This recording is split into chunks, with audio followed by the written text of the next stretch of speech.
Good evening and welcome to the Return Homestead. My name is Mike and my wife Marty and I homestead 50 acres in southeastern Kentucky. This evening we're finally getting back to work. We've had a long spat of really cold weather with snow and rain and snow again, and it's been too cold to operate most of the big saws and tools out on the front porch. But we're finally able to get busy again as the springtime is warming up. And we've got some shelving that we need to get put in. We've already put in one shelf. We were able to get that done a couple of nights ago, and we really like the look of it. So we're going to continue to put shelves up here for Marty's coffee and teacups. And that's what we're working on tonight, is just getting the next layer of shelving put in.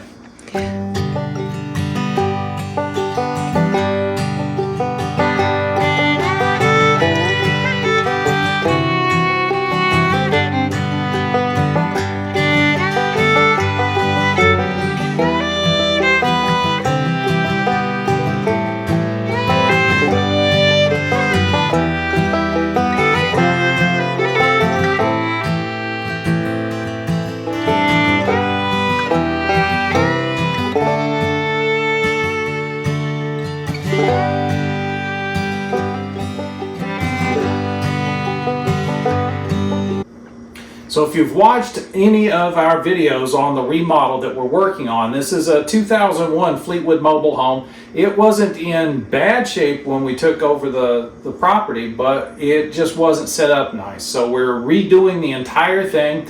We have the kitchen left to do before we'll be finally settled in here nice and comfortable.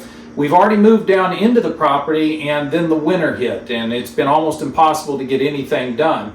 We did do a little bit of work on the apothecary wall here in the kitchen, and that's where we got this shelving idea. So we decided to just continue this idea on the other side of the kitchen where the coffee and teacups go. So these brackets were about $5 a piece on Amazon. It's a really good price, about $10 for the brackets to hang the shelf. And the shelving material, we just went dirt cheap because we had some scrap 2x4s laying around. And the 2x4s, while they may be rough, once you put a little stain on them, we kind of like this look. So we decided that doing this on a budget is the best way to go. So we want to position this shelf to give us plenty of room for coffee cups and teacups to go on the shelf. I've got the tallest coffee cup that we would typically put up here. And so we're going to use that as a measuring point. We initially thought we'd only put 2 shelves up here, but it looks like we've got room for a third. So we're going to try to split the difference on this middle shelf, bringing it in about 9 3/4 inches from top to top. We know that in this wall, because we were in there behind the drywall and we're building it, that we've got studs that are available here on the window framing. But there's not enough of a reveal of the 2x4 behind the molding for us to be able to get the bracket into the 2x4. So I'm going to have to mount this side bracket with wall anchors rather than putting it into the 2x4 like I prefer. So all I needed to do is decide where the shelf goes, put the bracket up there, and then just with a pencil mark where those holes go, and then I'm going to sink the anchors in and we'll get this thing mounted. So once I've got the bracket positioned, then it's just a matter of marking the holes. Once those holes are marked, I'm going to use a drill just to push through the drywall so that I don't have a difficult time getting these wall anchors to seat. Once we got a small hole in there, we'll be able to get those wall anchors in.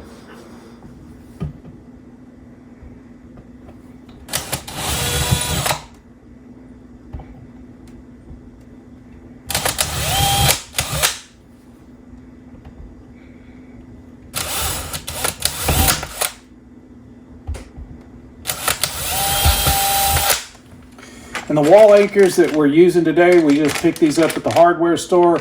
They're rated to 79 pounds per anchor, and there's 4 anchors in each bracket. So you can do the math. That's a lot of weight.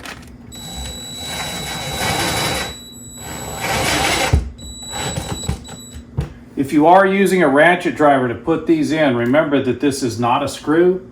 It is plastic.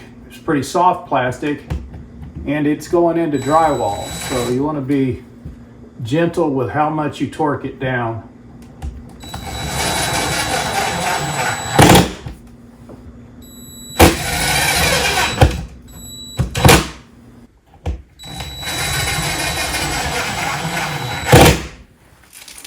And the brackets did come with a nice packet of screws. The ones for mounting the bracket to the wall are nice and long. It looks like they're about 2 inches. And then there's also some smaller screws to go into the back, or to go into the underside of the shelf to lock the boards down as well.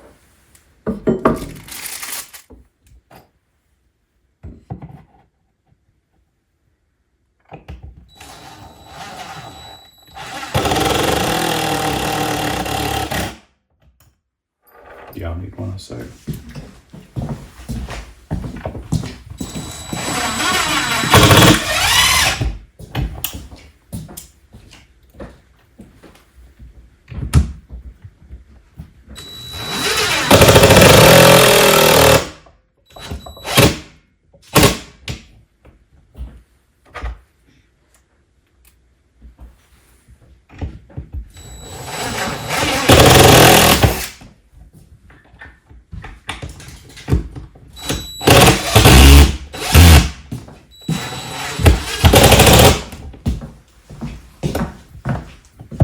Nice and tight.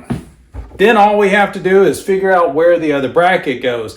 And we just want to make sure that we get a level shelf. So all we need is a level. Put the other bracket up on the other side of the wall. Now we know that there's no stud through here that we want to mess with. There may be one here with the electrical outlet, but I don't want to count on that one because of the electrical wires could be there.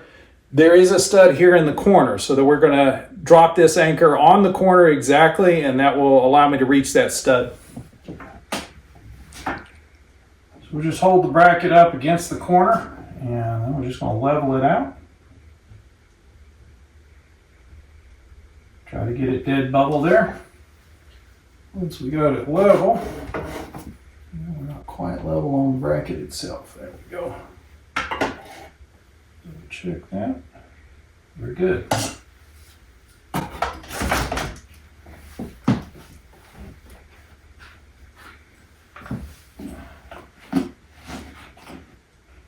Mark the holes. So we only need 2 anchors on this side because we're going to hit the stud on the other.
Always a good idea to remember you are working with drywall. So if you're using a ratchet driver, don't go crazy with the thing. All you'll end up doing is putting dents in the drywall, and then your shelf won't hang straight.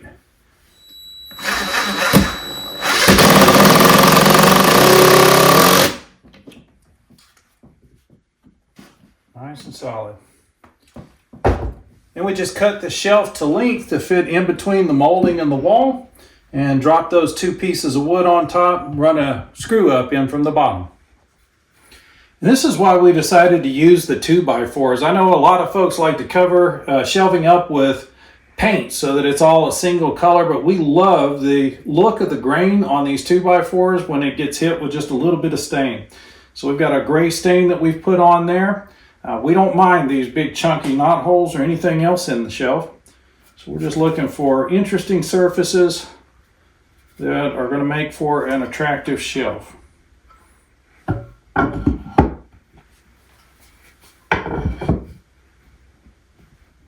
And I did cut these boards about 1/4 inch short of the actual space to make sure we had some wiggle room. So I'm just splitting the difference between the wall and the molding. Actually, this is a good time to ask y'all what you think, because Marty and I have been looking at this. We originally went with just a tung oil on the wood that we used for trim. Remember, this was wood that we took out of the inside of the walls that we tore out, and all we did was sand it up a little bit, throw some tung oil on it, and stick it up on the wall. But now that we're seeing this wood up here with the gray stain on it, we're liking the look of this wood a lot more. Plus, we're a little concerned about the mixture of the different colors right here, especially at the windows. So we're wondering what you think. Should we change out the tung oil and put the gray stain on it, or just leave it the way it is? Let us know in the comments.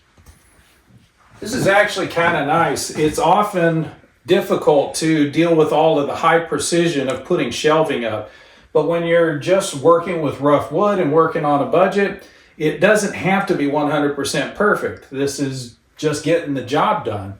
It's going to look really nice when we're done, but it also allows me a little bit of wiggle room. Everything doesn't have to be perfect. We've got it all perfectly aligned as best I can. And I'm going to start with the screw in the front.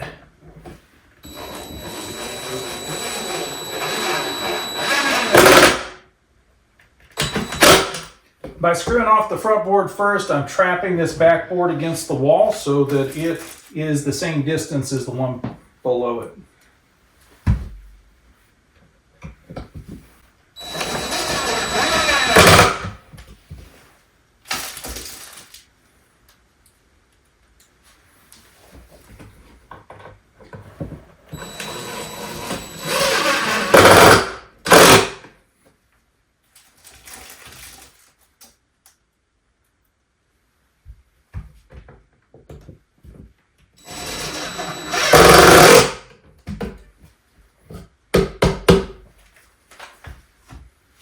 Just like that, we now have 2 shelves up on the wall. So in just about 30 minutes at the end of the day, and this is after a full day of work, we're able to get a shelf put up on the wall very quickly. There's still some more shelving that's going to go above this, but we've got to order the brackets to get those in place. So it was $140, $150 at the scratch and dip place, right? The second store that those were $100. Those were about 100. How much were the uppers At Lowe's? At Lowe's. I think they're 160. About 160. So that's one of the reasons why we decided to go with the open shelving rather than buying a cabinet to go up here. It's one of the reasons. So we've gotten the shelving up that we need to hold the glasses where we're going to have the tea service. And we did so without spending about $160 on a cabinet. Now those cabinets are easy to hang if you know what you're doing with a set of tools. Otherwise, it can be really complicated to get those things leveled and to get them perfectly square with the rest of the kitchen. The other advantage that we get with the open shelving is we can control the depth of the shelf. I know I'm 6'2", and whenever I'm working in the kitchen, I really have a hard time getting enough counter space to work on without banging my head. We were able to set these shelves back about half as far as the cabinet would come out. So we've saved ourselves a lot of headroom. That opens up the countertop as well, so we get more light down onto the countertop and everything's much more accessible. Not to mention the fact we did it on a budget. So this is about a $30 project to get all 3 of these shelves in place as opposed to $160 we would have spent to put a cabinet up. So just a good value. We do appreciate you joining us on the Return Homestead today. If you haven't subscribed to the channel yet, please take a moment to do so. And while you've got that window open, if you wouldn't mind, hit that thumbs up icon. That lets the algorithm know you enjoyed the video and they'll share it out with more people. So stay tuned over the coming days. Marty's been working on her pantry mixes and she's going to be putting another video out on some of those bulk mixes that she's been putting together. Plus, we're going to be building out the apothecary over in the corner to finish off the work that we've already done over there. So please come back and see us for those. We'll see you next time.